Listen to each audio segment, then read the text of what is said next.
Some people say I'm good at marketing. I said, this man's better. Well, that depends on who you ask. My opinion. I think you're the marketer of 2017. And now they make you one and me one. Who's going to determine who's one? Big Baller Brand is. That's why I'm number one. I'll be 1.5. How about that? Be 1.5. We don't want you to be 1.5.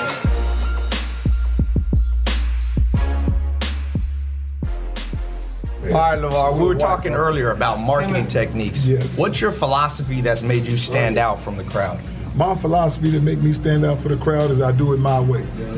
I trust and believe the way I'm doing it, and I'm just doing me, so it ain't no big deal about it. So when people throw hate at you, what's the proper response for somebody listening?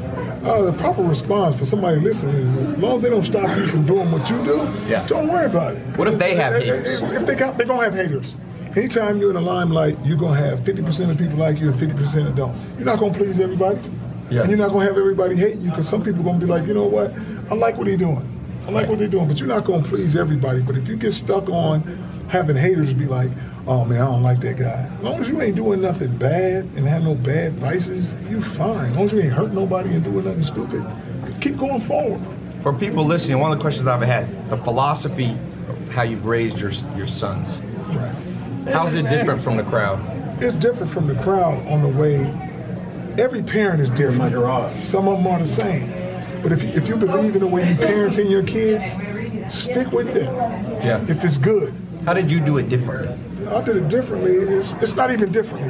You know what? It's the same as a lot of people. It's just I'm in front of the camera and my boys are successful. It's a lot of other kids that's successful in some other things, and their parents get behind them. But the fact that my boys are all super talented, that means I spent a lot of time with them, and I got behind a passion that they love. And when you do that, you're gonna come out pretty successful. I think the unique thing is sometimes fathers have pushed their kids, like the Jackson 5, but the kids don't love the father back. But I can tell your sons still have the connection to you. They still have a connection because I made this stuff. It's not even about being overbearing. It's about having fun. If you make this fun to your kids from day one, I ain't saying wait till they get to making some money and say, oh, now it's fun. It's not even about the money. It's about my boys having a passion. This is what I say the key to life is doing something that you love to do and you happen to get paid for, you want it. Because after you done made so much money and you have bought everything you wanted, what's left? If you don't have a passion for nothing, you're just sitting with a lot of money, then guess what? Now you got some bad vices to say, you know what, I need something to get me over this high. I need to drink, I need to smoke, I need to do something to give me a buzz and say, oh, this is it.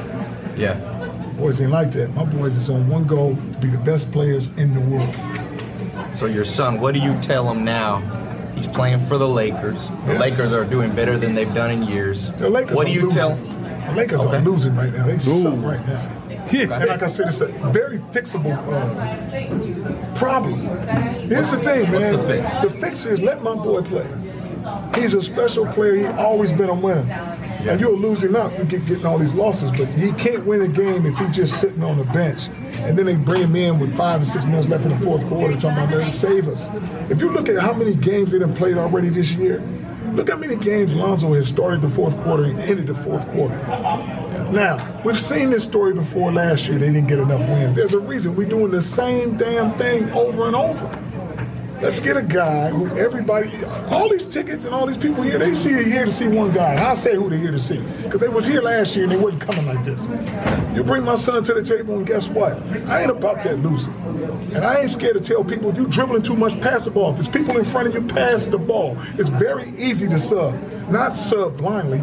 This is when you sub. You're tired, sub. You're not doing your job, sub. That's how easy it is. It's not going in there with a preconceived notion like, I'm gonna let this guy play 10 minutes, 5 minutes, I'm gonna bring him in at the 3-minute mark. You don't even tell the floor of the game. Every game is different. So if you want to get a guy in there for 4 or 5 minutes, guess what? Maybe he don't play this game, I get up by 20 and you play 10 minutes the next game. So don't get stuck on, here's what everybody's saying, the kids are young, okay? I want the young kids. You give me a bunch of young pros, my record will be better than this on the fact that I'm 50-something years old and I know the game. But if you got some guy 30, you maybe not experienced enough. Maybe stop talking about the players are so young, and maybe it's the coaching experience is young. Yeah, nobody don't want to say that, but I'll say it because I'm 50 years old and I know the game. You give me those guys and I guarantee you they'll be in a much better position than this is because you're not playing the guys where you're not getting the best out of a lot of people. It's just like you get you a Rolls Royce, man, and you go have a 10-cent dude tune it up. It's going to look like a beautiful car. The Lakers are a beautiful franchise. It just, if you don't have the right spark plugs in that thing, this is a waste. You just got a bunch of young kids running loose. You don't know how to get the best out of none of them. Yeah. Because this system right here is not getting the best out of Zoe. He can make every pass on the court. He can make everybody effective. But when he takes off and you want to play fast, if I look back and I play, let's say I got my boy playing a game. If I got 4 people behind him, all 4 of y'all coming out because you ain't running fast enough.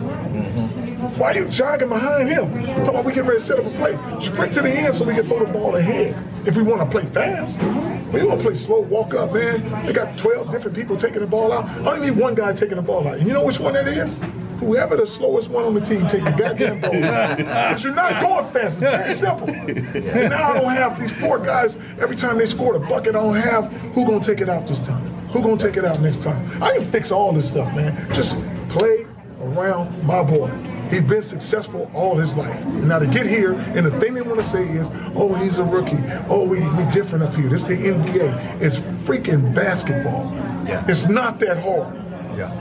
Sometimes less coaching is the best coaching. You think they're overthinking it? Just let them play. They're overthinking it. It's not even about just letting them play. Sometimes you got to tell guys that you don't want to tell, hey, stop all that goddamn dribbling and trying to do your move. I know that you made 4 buckets in a row, but it's going to play on in the game. When you're trying to go one-on-one, you're going to lose. And if you got 3 guys on the court that are scorers, they're going to go one-on-one and you're going to lose because there's no more team flow. And I'll tell you what, you got 2 guys playing against each other. You got Brandon playing against, what's that other boy named number 0? Kuzma. Kuzma. Because they both trying to get their points up. They're both trying to get their points up. Win or lose. We're gonna wrap it up right now. The last question that I have for you. Most definitely. Do you have one? If you had to leave a 1 paragraph for the world of advice that you've learned in life, what's that 1 paragraph say?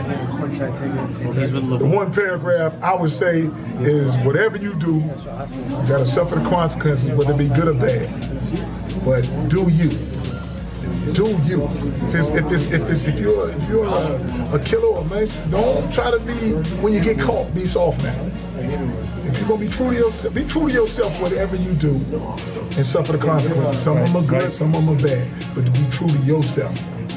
Thank you so much. You're more than welcome, man. I appreciate your time. Yes. Cool.